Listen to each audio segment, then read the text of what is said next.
낭만서점 짧은 이야기 공모전 2회 결과 발표를 하기 위해서 저희가 짧은 녹음을 준비했습니다.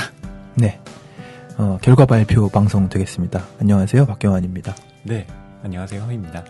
한 분 더 나와 계신데요. 인사해 주시죠. 말인가요?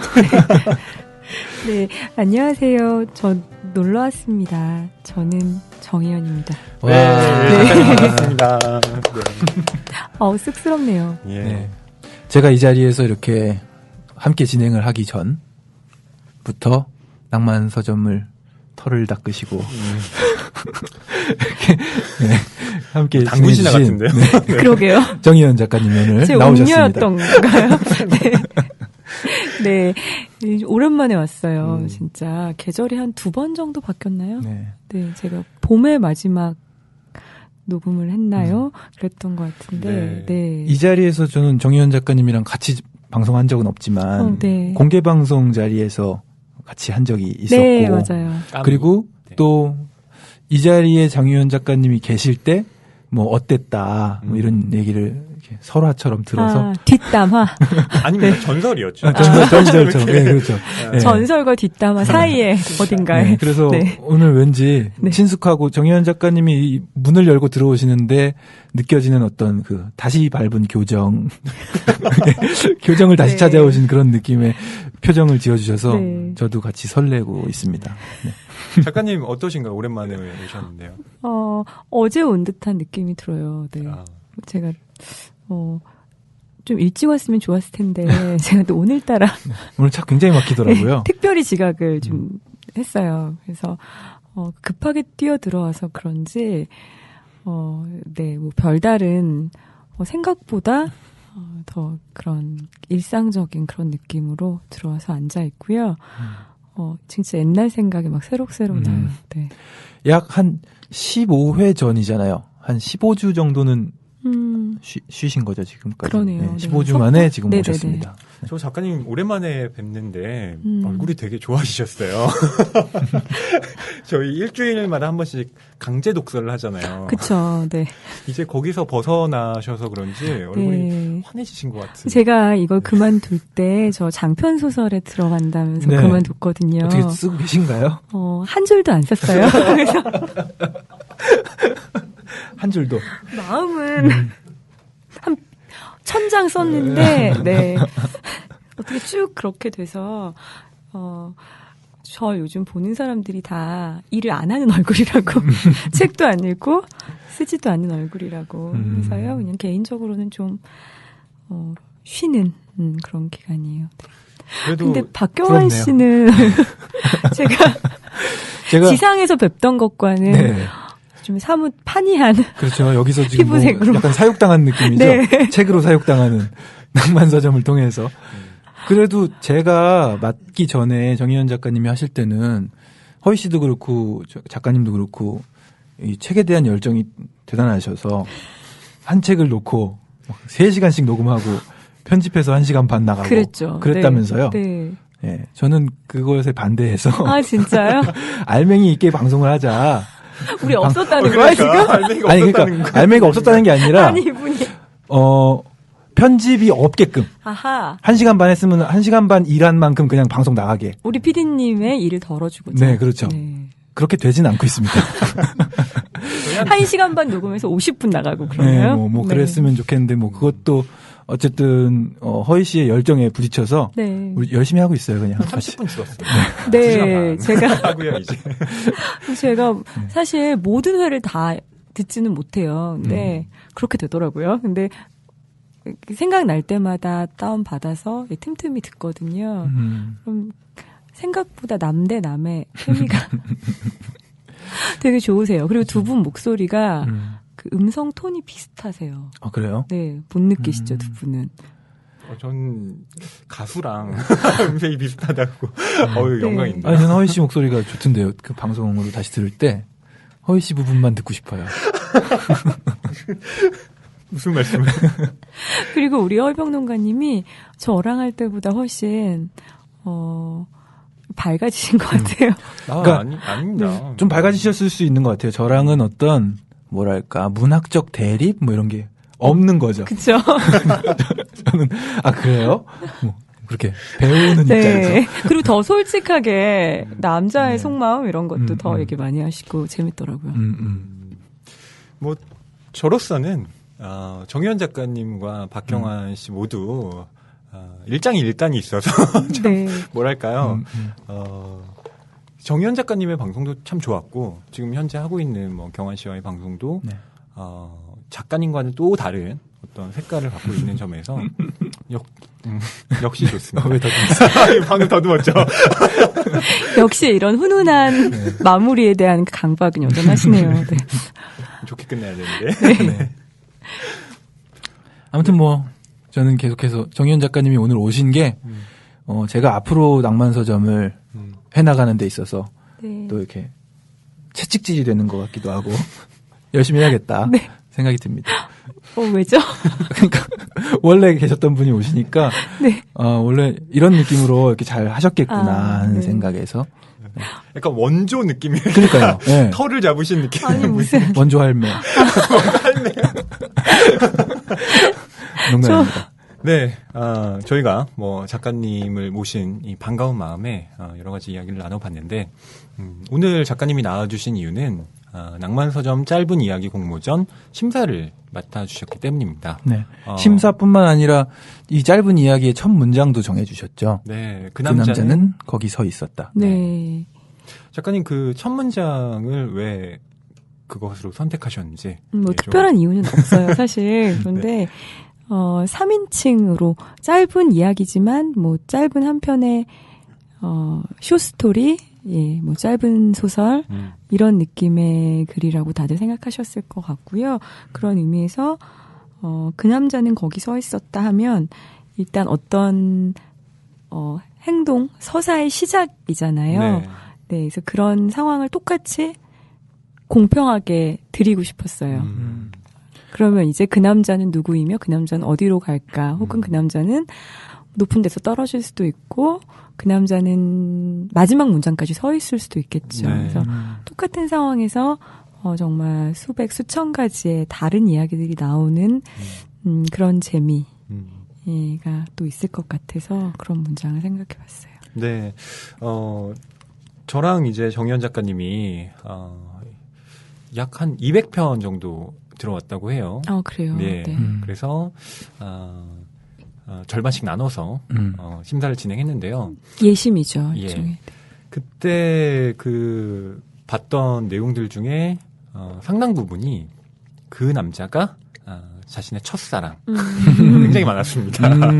그래서 애석하게도 정말 특출나게 잘 쓰지 않는 이상 너무 이게 비슷한 작품이 많아서 그렇죠. 그런 작품들은 상대적으로 좀 이렇게 눈에서 멀어지더라고요. 이 경연대회라는 게 다 비슷하네요. 유재하 음악경연대회가 있는데 네. 가끔 이제 1차 심사를 하거든요. 되게 비슷해요, 다 노래가. 유재하 풍의 예, 그런 것도 그렇고 어쨌든 요즘에 이제 곡을 막 쓰는 그 젊은이들이 지향하는 어떤 네. 스타일이 비슷하니까 한 500개 들어오면 400개가 비슷하고 뭐 이래서 네. 그런 것들이 많이 제외되는데 그래서도 뭐 비슷한가 보네요. 네. 네. 저희가 1회 때 첫 문장이 뭐였죠? 서점에 갔다? 네. 네. 서점에 갔다. 서점에 갔다였죠.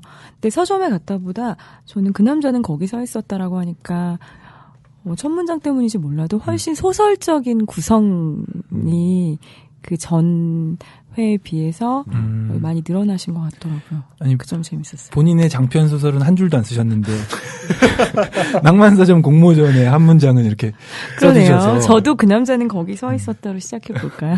많은 네. 분들에게 이렇게 영감을 던져주셔서 경환 씨가 되게 웃는 얼굴로 예리하게 시작하세요.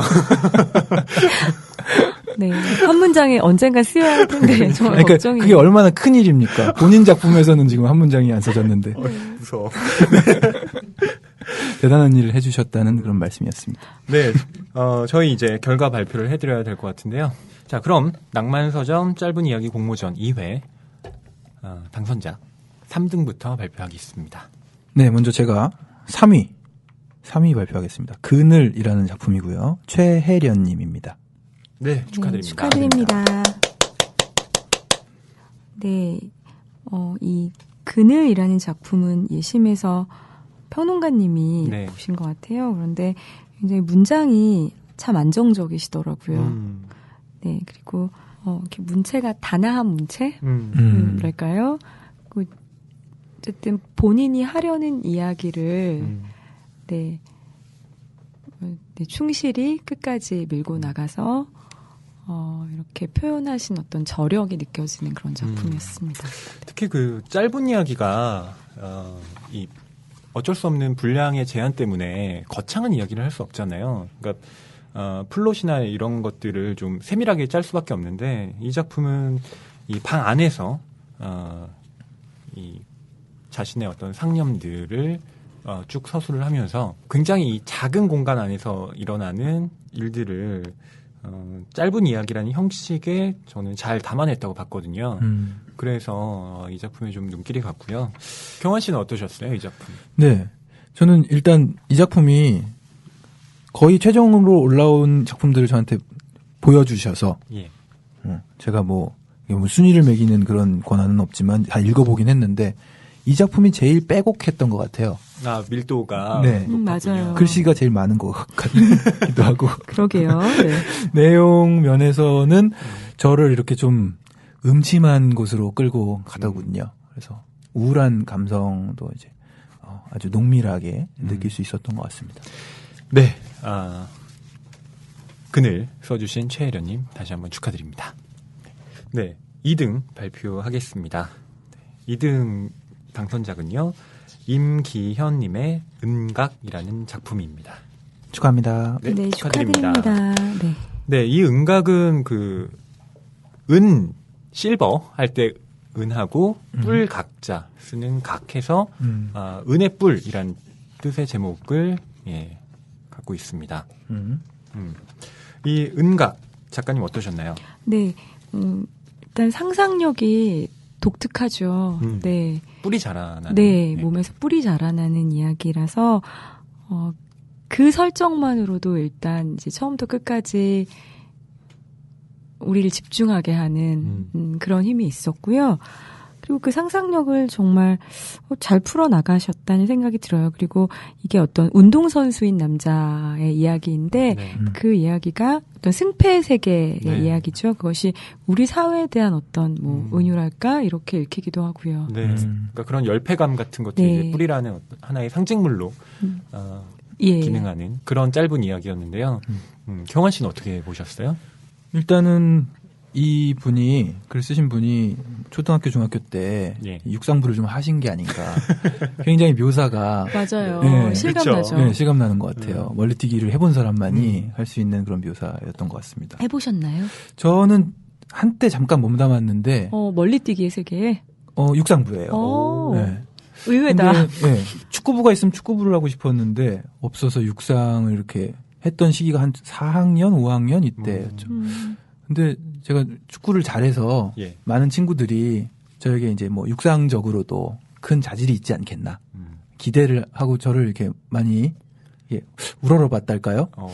근데 뭐 멀리뛰기를 하든 뭘 하든 다 못하더라고요, 제가. 단거리 뭐 이런 거. 축구만 잘하는. 축구만 그냥 좀 발기술이 뛰어난. 잘했던 거였어요. 그래서 이렇게 흥미가 떨어졌었죠, 친구들도. 네.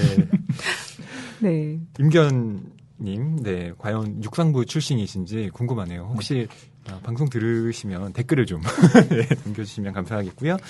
네, 1등 이제 발표하겠습니다. 책이 가득한 그리고 소설을 사랑하는 책방. 이곳은 낭만 서점입니다.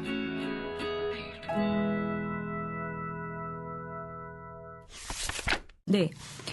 1등은요, 유정우님의 레메디우스의 서재입니다. 예, 축하드립니다. 축하드립니다. 네. 이 레메디오스의 서재는 정희연 작가님이 이 최종심으로 올리신 작품인데요. 네, 어떠셨나요? 네. 좋았어요. 그렇죠. 네. 저희가 다 합의를 했죠. 네, 다들. 정말 재미있게 읽은 작품은 이 작품이 가장 재미있었던 것 같아요. 네. 정말 그 이야기가 네. 짧은 이야기임에도 분량이 짧음에도 불구하고 단편 하나 혹은 또 그 이상의 분량의 어떤 작품을 읽은 것처럼 뭔가 탁 남는 그런 작품이고 읽으면서도 정말 독서의 재미를 충분히 만끽할 수 있는 그런 작품이었습니다. 이 작품은 한 남자가 아주 아름다운 여자를 자신의 그 비밀스러운 공간 안에 가둬놓고 그 여자의 미모가 쇠하기를 기다리는 그런 작품이죠. 네, 거기까지만 보면 뭐 또 익숙하다고 할 수도 있는 그런 설정이에요. 약간 좀 미저리적인 뭐 네. 그쵸. 올드보이인가요? 완전한 사용 뭐 이런 것도 떠오르고요. 감금 이런 거. 감금이라는 그 면에서 좀 네. 비슷한 면도 있겠다 싶었는데 그런데 그 여자가 안에서 무엇을 하냐면 책을 읽죠. 네, 네. 갇혀서 다른 할 일이 없기 때문에 네, 그 점이 독특했어요. 네. 그리고 이 작품을 읽다 보면 갇혀 있는 것이 분명히 여자인데 실제로 뭔가 구속되어 있는 상태에 처해 있는 건 그 여자를 가둔 남자가 아닐까? 네, 그렇습니다. 네.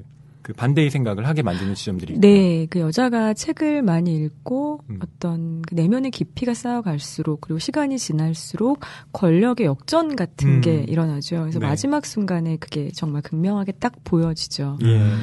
그리고 그 미녀도 100년 동안의 고독 마르케스의 소설에 나오는 그 레메디우스를 네. 따서 미녀를 이렇게 설정을 했는데요.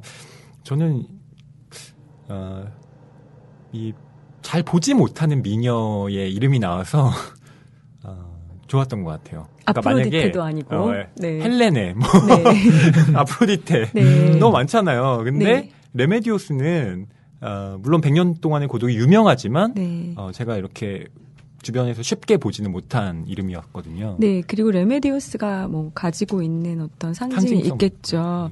그 미녀고 너무 예쁘기 때문에 남자를 이 안에도 나옵니다만 뭐 파멸에 이르게 할 수도 있는 그런 어떤 남성의 시선에 대상화하는 그런 존재로서의 미녀인데요. 그녀에게 레메디우스라는 미녀에게 서재를 붙여주는 거죠.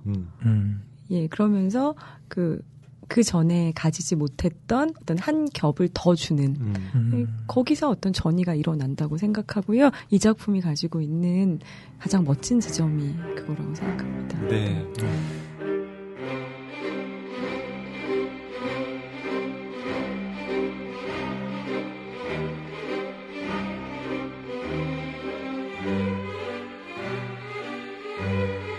레메디우스의 서재. 그 남자는 거기 서 있었다. 여학교를 끼고 있는 조용한 골목.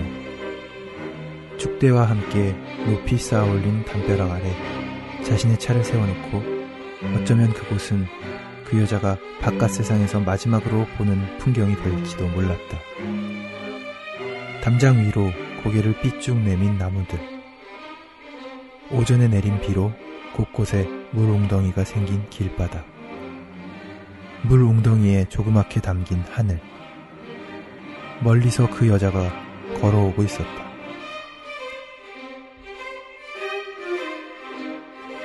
남자는 먼저 주위를 살폈다. 오늘은 운이 좋았다. 워낙 조용한 골목이긴 했지만 그래도 모르는 일이니까. 차의 트렁크를 열고 뒷돈을 주고 구입한 클로로포름은 손수건에 적시고 남자는 여자를 기다렸다. 트렁크에서 꺼낼 물건이 있는데 좀 도와주시겠어요? 별로 어려운 일은 아닙니다. 여자가 가까이 왔을 때 남자는 그렇게 말했다. 남자의 예상대로 착하고 순진한 여자는 기꺼이 도와주겠다고 했다. 하지만 여자가 트렁크 안을 봤을 때 그곳은 텅 비어 있었다. 클로로포름을 적신 손수건이 여자의 코와 입을 막았다. 남자는 발버둥치는 여자를 두 팔로 꽉 붙들었다. 여자는 희미해져가는 의식 속에서 거꾸로 뒤집히는 하늘과 하늘에 빠르게 흘러가는 구름을 보았다. 자신이 복권에 당첨되었다는 사실을 알았을 때 남자의 머릿속에는 불과 1초 만에 그런 생각이 떠올랐다. 제일 먼저 한적한 시골에 집을 사고 인부를 불러 실내를 개조하고 트렁크가 넓은 자동차도 한 대 구입한 다음 여자를 납치하러 가야겠다고. 일주일에 2번 여자가 과외 때문에 지나가는 그 골목에서라면 어려울 일도 없을 것 같았다. 눈을 뜬 여자는 곧 자신이 어떤 방에 갇혔다는 사실을 알게 됐다. 창살로 막힌 창문, 손잡이가 뽑힌 채 꽉 닫혀있는 방문, 화려한 무늬의 벽지 뒤에 숨은 단단하고 위압적인 벽. 여자는 괜히 벽을 힘껏 눌러보다가 손가락을 삐끗할 뻔했다. 방은 궁전의 연회장처럼 넓었고 고상한 취향이 느껴질 정도로 잘 꾸며져 있었지만 여자의 마음은 공포와 절망의 어두운 나락으로 굴러떨어졌다. 자신이 누워있던 킹사이즈 침대 위에 걸터앉아 여자는 엉엉 소리내어 울기 시작했다.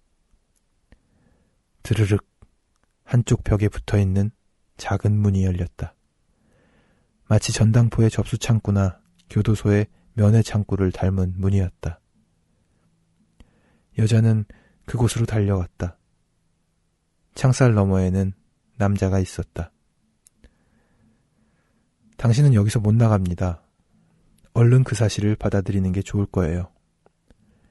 그 말만 남기고 남자는 문을 탁 닫았다. 여자는 주먹으로 문을 마구 두들기고 목청이 찢어져라 울부짖었다. 제발, 제발. 여자의 간절한 호소는 아무도 듣지 않았다. 남자는 그 작은 문을 통해 꼬박꼬박 식사를 제공하며 여자가 제풀에 지치도록 내버려 두었다. 일주일이 지난 뒤에야 여자는 겨우 울지 않고 대화를 나눌 수 있을 정도가 되었다. 저한테 원하는 게 뭐죠? 어떻게 해야 저를 풀어주실 건가요? 남자는 무표정한 얼굴로 여자의 눈동자를 물끄러미 바라보았다. 제가 원하는 건 아무것도 없습니다. 당신은 그냥 거기서 늙어가기만 하면 됩니다. 남자는 문을 닫았고 여자는 다시 울음을 터뜨렸다. 남자가 여자를 처음 본 것은 시내를 달리는 전차 안에서였다. 시청, 우체국, 보험사와 은행들. 여자는 혼자 자리에 앉아 도로 위로 유유히 흘러가는 풍경을 바라보고 있었다. 그 모습을 보는 순간 남자는 돌에 찍힌 듯 심한 충격을 받았다. 이유는 단순했다. 여자가 너무 아름다웠기 때문이다. 하지만 그 뒤에 찾아오는 감정은 복잡했다. 남자는 인쇄소 거리에서 내려야 했지만 도저히 발이 떨어지지 않았다. 여자는 어느 유서 깊은 대학교 앞에서 내렸고 남자도 따라서 내렸다. 여자가 담쟁이로 뒤덮인 고색 창연한 건물 안으로 사라지자 남자는 벤치에 앉아서 꼬박 3시간을 기다렸다. 자신이 느끼는 복잡한 감정을 정리하기엔 너무도 짧은 시간이었다. 다시 여자가 나타나고 여자의 얼굴을 보는 순간 남자는 결국 자신이 그 여자를 죽이지 않으면 안 될 거라는 강한 운명을 느꼈다. 하지만 복권이 당신을 살렸죠. 빈 그릇을 가지러 왔다가 얘기가 길어진 어느 밤에 남자가 그렇게 말했다. 사실 존 파울즈의 콜렉터라는 소설에서 영감을 받은 겁니다. 복권에 당첨된 남자가 평소 자신이 짝사랑하던 여대생을 납치하는 내용의 소설이에요. 물론 제가 당신을 짝사랑하고 있다는 말은 아닙니다. 어쨌거나 사람을 죽인다는 건 쉽지 않은 일이고 저로서도 썩 내키는 일은 아니었기 때문에 복권에 당첨되는 순간 대안을 찾은 거죠. 그럼 저를 가둬두는 이유는 뭔가요? 아니, 왜 저를 죽이고 싶어 했나요? 남자는 말없이 여자의 눈을 바라보았다. 저는 다만 누구도 다 가질 수 없는 다이아몬드에 검은 천을 씌우고 싶었던 것뿐이에요. 그리고 남자는 문을 탁 닫았다. 남자는 여자의 존재를 떨쳐버리려고 했었다. 하지만 잠이 오지 않아 눈만 말똥말똥 뜨고 있는 밤. 여자는 아름다운 스페인 금화처럼 어둠 속에서 빛났다. 그리고 누군가가 그 금화에 못질을 해 자신의 머릿속에 단단히 박아버렸다. 남자는 다시 그 고색 창연한 건물 앞으로 가서 무작정 여자를 기다렸다. 친구들과 밝게 웃는 여자의 모습을 보는 순간 남자는 자신의 존재가 한없이 초라하게 느껴졌다. 여자의 아름다움은 사람이든 사물이든 주위의 모든 것을 압도하고 굴복시켰다. 캠퍼스를 걷고 있거나 식당에서 밥을 먹고 있거나 전차에 타고 있거나 밤하늘의 모든 별들이 축을 삼아 돌아가는 북극성처럼 세상은 여자에게 초점이 맞춰진 채 돌아가고 있었다. 그리고 여자의 아름다움은 특히 여자가 무심한 눈길로 주위를 바라보고 있을 때 마치 세상의 추악함을 비웃고 또 무시하는 것처럼 여겨졌다. 여자의 존재는 이 세계와 이 세계에 살고 있는 모든 사람을 부끄럽게 만들고 있었다. 마르케스의 100년의 고독이라는 소설을 보면 당신과 닮은 여자가 한 명 나와요.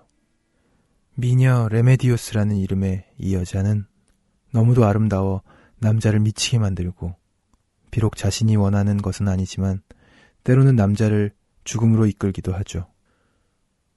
결국 미녀 레메디오스는 빨래를 개다가 눈부신 빛에 휩싸여 빨래와 함께 하늘로 올라가 버립니다. 알겠어요? 애초에 인간과는 어울리지 않는 존재였던 거예요. 하지만 당신에게 그런 일이 일어날 리는 없겠죠? 그래서 제가 당신을 이곳에 가둔 겁니다. 당신의 아름다움이 더 이상 이 세계를 초라하게 만들지 않도록. 남자는 하루 3번 자신이 직접 요리한 음식을 여자에게 가져다 줬다. 홀어머니가 세상을 떠난 뒤로 늘 혼자 음식을 해먹었기에 요리에 서툴지는 않았다. 여자가 건강을 해치지 않도록 균형 있는 식단을 연구했으며 마당 한쪽에 텃밭을 일궈 항상 신선한 채소를 먹을 수 있게 했다. 그리고 가끔은 차를 타고 마을로 가서 마카롱이나 케이크 아니면 자신이 만들 수 없는 고급 요리를 사서 돌아오기도 했다. 여자가 갇혀있는 방 안에는 흰색 욕조가 있는 욕실과 화장실, 그리고 고정 자전거를 비롯해 간단하지만 효과적인 여러 운동기구까지 갖춰져 있었다. 하지만 여자는 운동기구를 거의 쓰지 않았으며 가끔 커다란 짐볼에 등을 기댄 채 가볍게 스트레칭만 할 뿐이었다. 처음에는 남자가 해주는 음식이 입에 맞지 않았지만 날이 갈수록 먹을만하게 바뀌었고 가끔은 맛있다는 생각마저 들었다. 또 남자는 주기적으로 새 옷을 사서 넣어줬는데 사실 옷을 자주 갈아입을 이유가 없었기 때문에 속옷을 빼고는 한 번도 입지 않은 옷들이 점점 늘어만 갔다. 여자는 절망과 분노의 깊은 골짜기를 지나 체념과 우울의 어두운 우물에 가라앉았다. 창문 너머 나무들이 무성하게 자란 숲의 풍경만이 유일한 위안거리였다. 바람 부는 날이면 여자는 하루 종일 창가에 서서 바람에 흔들리는 나무들만 바라보았다. 차라리 저를 죽여주세요. 여자는 진심으로 그렇게 말했고 남자는 한참 동안 말이 없었다. 아니요, 그렇게 할 수는 없어요. 그거야말로 당신을 불멸의 존재로 만들어버릴 테니까요. 하지만 걱정 마세요. 저는 당신을 풀어줄 겁니다. 다이아몬드는 영원하지만 인간은 그렇지 못하잖아요. 당신도 조금만 더 늙으면 피부에 주름이 생기고 눈빛은 총기를 잃고 걸음을 걸을 때마다 사방에 뿌려대는 싱그러운 기운도 사라지겠죠? 그때는 당신을 더 이상 검은 천으로 씌워놓을 필요가 없을 겁니다. 그게 얼마나 걸릴까요? 모르겠어요. 하지만 곧 당신도 다른 모든 사람들처럼 추한 존재로 변해갈 겁니다. 그게 자연의 섭리니까요. 여자는 기다리기로 했다. 다른 방법이 없었다. 어리석은 희망이지만 어쩌면 생각보다 짧은 시간일지도 모른다고 생각했다. 흔히 여자의 미모는 금세 시든다고들 하니까. 하지만 문득문득 찾아오는 가족에 대한 그리움은 참을 수 없었다. 그런 날이면 여자는 침대에 엎드려 오랫동안 눈물을 흘렸다. 어떻게든 견뎌야 했다. 고정 자전거에 올라 열심히 페달을 밟고 쓸 일도 없는 숄이나 조끼를 만들기 위해 뜨개질을 하고 창가에 스케치북을 들고 서서 벌써 수십 번도 넘게 그렸던 똑같은 풍경을 그려보고 그렇게 외로움을 견디기 위해 무슨 짓이라도 해야 했다. 어느 날 여자는 남자에게 강아지를 키우게 해달라고 했다. 남자는 생각해보겠다고 대답했다. 그리고 가져온 것은 동그란 어항에 든 한 마리 금붕어였다. 강아지는 아니었지만 살아서 움직이는 생명을 지켜보는 것은 신선한 활력소가 되었다. 여자는 하루에 12번도 더 금붕어를 들여다보며 시간을 보냈다. 먹이를 주고 물을 갈아주고 남자에게 부탁한 장난감 물레방아를 넣어주고 정성껏 금붕어를 돌보았다. 하지만 빗소리에 잠을 깬 어느 새벽에 여자는 문득 깨달았다. 동그란 어항에 갇힌 채 아름다운 붉은 빛을 공허하게 뿌리고 다니는 그 작은 물고기가 바로 자기 자신이라는 사실을. 더 이상 금붕어를 지켜볼 수 없었다. 그걸 지켜보는 것은 곧 자기 자신을 지켜보는 것과도 같았다. 여자는 어항에 검은 천을 씌우고 남자에게 돌려줬다. 그 여자는 어떻게 됐나요? 문득 생각났다는 듯이 여자가 물었다.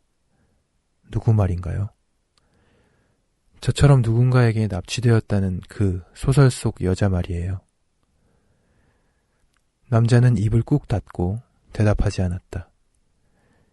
여자는 그 소설을 읽어보고 싶다고 했다. 남자가 책을 가져다 주었고 여자는 천천히 시간을 두고 소설을 읽었다.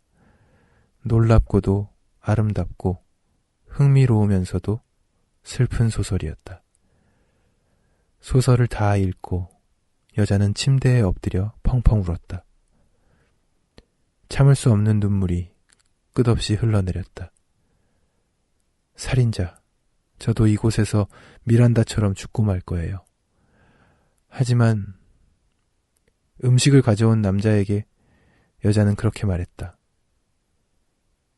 여자의 슬픔은 오래도록 가시지 않았다.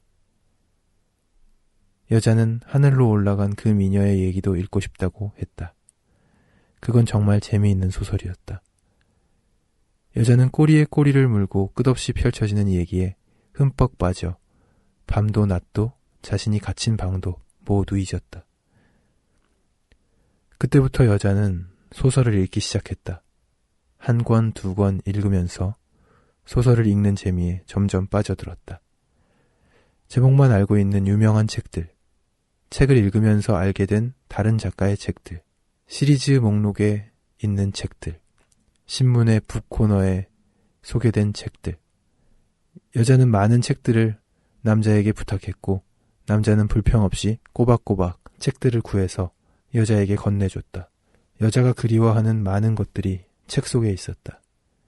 바깥의 삶, 창밖에 보이는 무성한 숲, 그 너머에 실제하는 삶, 창밖에 보이는 무성한 숲 너머에 실제하는 삶, 보도를 걷는 사람들, 신호를 기다리는 차들, 공원 벤치에 앉아있는 여자, 거리를 청소하는 청소부.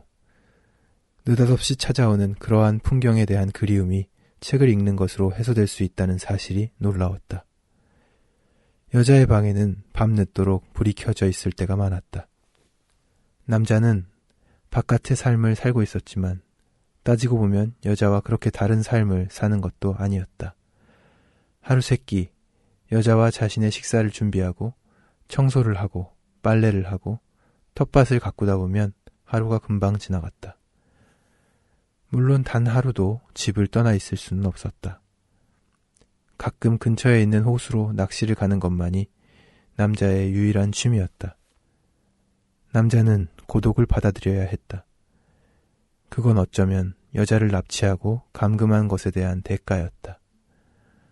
남자는 묵묵히 문지기로서의 삶에 충실하고자 했다. 나무 보트를 타고 호수 한가운데로 나가 낚싯대를 들이우고 있는 동안 세월은 물처럼 흘러갔다. 여자의 방에는 책이 점점 쌓여갔다. 처음부터 장식용으로 들어가 있던 3단 책장은 이미 책으로 꽉 찬 지 오래였고 탁자와 바닥에 책이 차곡차곡 쌓이기 시작했다. 남자는 직접 책장을 만들어 주기로 했다. 뚝딱뚝딱 며칠 동안 직접 망치질을 하고 사포질을 해서 책장을 만들었다. 방문을 열고 안으로 들어갔을 때 여자는 한쪽에 얌전히 앉아 있었다. 남자는 말없이 여자를 바라보다가 만들어 놓은 책장을 하나씩 나르기 시작했다. 한쪽 벽을 다 차지하는 커다란 책장이 완성되고 나서 다시 문은 닫혔다. 탁자와 바닥에 쌓여있던 책들을 모두 꽂아 넣고 난 뒤에도 책장에는 자리가 많이 남아 있었다. 여자는 분명 나이를 먹었고 나이를 먹은 게 눈에 보이는데도 여전히 아름다웠다. 남자는 어쩔 수 없는 일이라고 생각했다. 그처럼 아름다운 여자는 그 눈부신 빛을 잃는데도 여느 사람들보다 시간이 조금 더 걸리는 거겠지. 여자가 구해달라는 책의 목록에는 점점 더 남자가 알지 못하는 책들이 늘어만 갔다. 여자는 실로 다양한 작가의 소설을 읽었고 소설뿐만 아니라 인문학 전반의 책들로 독서의 범위를 넓혀가고 있었다. 남자는 목록을 바라보다가 가끔 눈을 동그랗게 뜨고 이런 책들까지 읽는 건가 하는 생각을 했다. 책장에는 책들이 차곡차곡 빈자리를 없애가고 있었다. 한 번은 마을의 서점에는 없는 책을 구하기 위해 멀리 도시까지 갔다 오기도 했다. 차를 몰고 집으로 돌아오는 길에는 한때 자신이 살았고 또 여자가 살았던 그 도시가 이제는 너무도 낯설게 변해버렸다는 사실을 깨달았다. 뚝딱뚝딱 남자는 다시 책장을 만들기 시작했다. 이번에는 처음 만들었을 때보다 더 오랜 시간이 걸렸다. 방으로 책장을 넣어주고 문득 가까이서 여자를 바라보았을 때 남자는 적지 않게 충격을 받았다. 여자는 처음 시내를 달리는 전차 안에서 봤을 때처럼 여전히 자신의 아름다움으로 주위 공기를 압도하고 있었다. 이해할 수 없는 일이었다. 그날 밤 남자는 모처럼 술을 마시며 쉽게 잠들지 못했다. 이마와 눈가에는 주름이 잡혔고 붉은 빛에 아름답던 뺨은 늘어났으며 머릿결도 윤기를 잃었는데 여자는 여전히 아름다웠다. 어떻게 된 일일까? 여자는 여전히 아름다웠다. 남자는 두 손으로 자신의 얼굴을 덮고 벅벅 문질렀다. 남자는 면도를 하면서 거울을 봤다.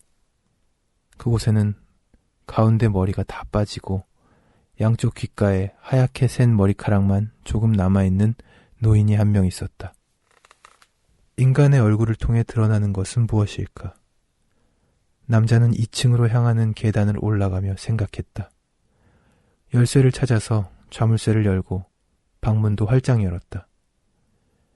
여자는 읽고 있던 책을 내려놓은 다음 안경을 쓱 밀어 올리며 남자를 쳐다보았다.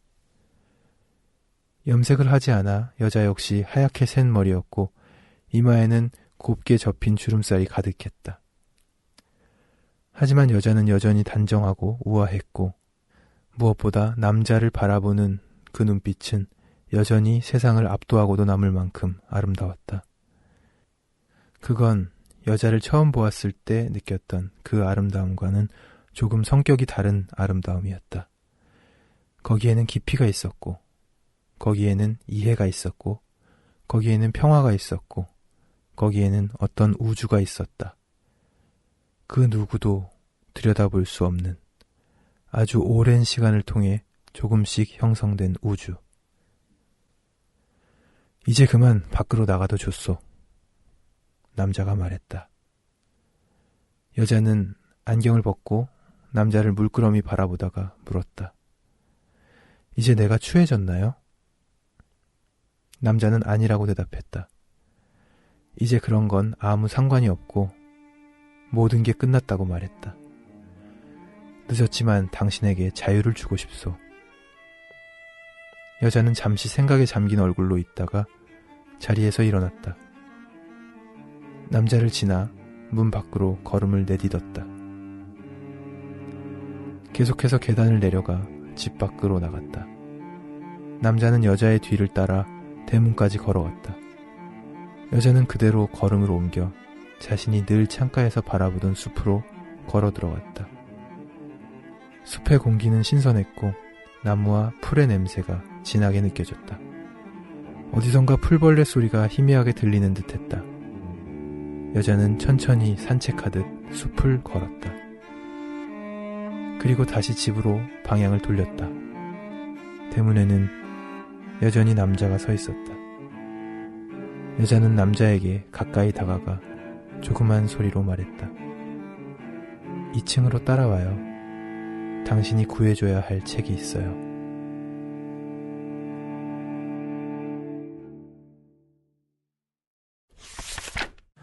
이렇게 저희 낭만서점 짧은 이야기 공모전 2회 당선작 발표를 했는데요. 총평을 해볼까요? 네, 경환 씨부터.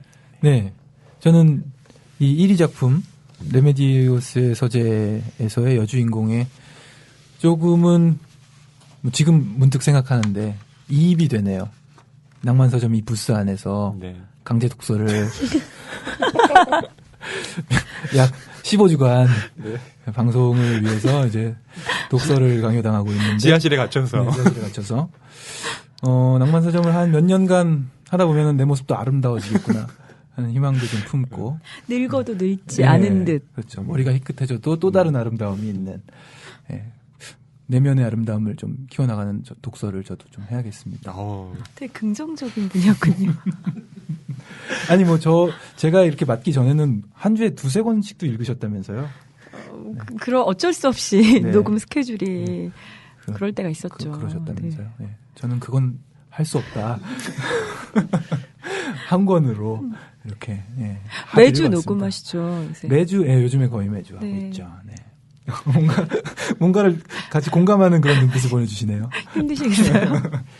네. 네, 저는 지난 1회에 이어서 이번 2회 여러분들이 보내주신 이 작품을 읽으면서 정말 이야기를 잘 쓰시는 분들이 많구나. 그리고 뭔가를 창조해내는 어떤 기쁨을 이렇게 아시는 분들이 많구나 싶어서요.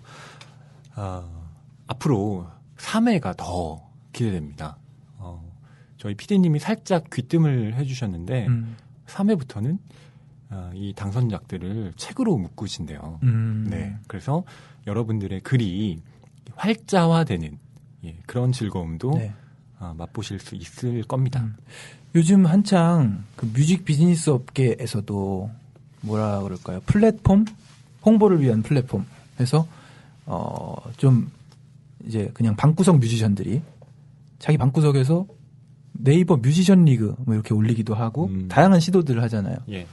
그러니까 그런 측면에서 그 뮤직 비즈니스 업계는 그런 플랫폼이 있는데 낭만서점이 또 우리 PD님의 열정과 함께 3회에는 또 더 크게 플랫폼 역할을 하신다고 하니까 많은 기대와 참여를 부탁드립니다. 네, 작가님.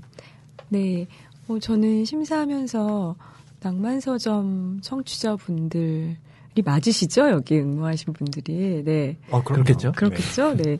그래서 오랜만에 가까이 있는 듯한 기분을 가지게 돼서 즐거웠고요. 3회 때도 또 불러주세요. 네. 낭만서점 짧은 이야기 공모전에 당선된 작품들은요, 저희 교보문고 북뉴스 홈페이지에 게재가 될 예정입니다. 여러분께서 이 작품 궁금하다 하신 분들은 교보문고 북뉴스 홈페이지에 접속하셔서요, 소설 연재 코너에 들어가 보시면 됩니다. 이것으로 저희 낭만서점 짧은 이야기 공모전 당선작 발표 방송 마치도록 하겠습니다. 네. 오늘 이렇게 특별히 첫 문장을 제시해 주시고 또 이전에 방송을 함께 진행해 주신 털을 닦아주신 낭만서점의 나오셨는데 웅녀. 네. 두 분이 이렇게 앉아 계신 거를, 그러니까 제가 낭만서점을 맡게 되면서 낭만서점의 아주 예전 업로드들을 보니까 네. 영상도 있고 그렇더라고요. 맞아요. 예. 그때 모습을 지금 다시 보는 것 같아서 예. 낭만서점의 팬이 된 것 같은 기분이 드네요. 요렇게 보니까 요 투샷. 저도 이렇게 투샷을 보니까 또 현재 낭만서점에 써나가고 있는 역사의 순간에 온 것 같은데요. 우리끼리 막 이러네요. 네. 덕분에 예, 놀러 올 수 있어서 좋았습니다. 네. 여러분, 또 봬요. 네. 또 나와주세요. 네. 그리고 당선되신 분들 진심으로 축하드리고요. 또 당선은 이번에는 좀 아쉽게 당선되지 못하셨지만 이렇게 해서 이런 기회에 한 편의 어떤 작품을 완성해보고 투고한 것만으로 사실 되게 대단한 일이잖아요. 네, 예. 그런 분들께도 큰 박수를 보내드리고 싶습니다. 네, 저도 함께 박수 보내드립니다. 네.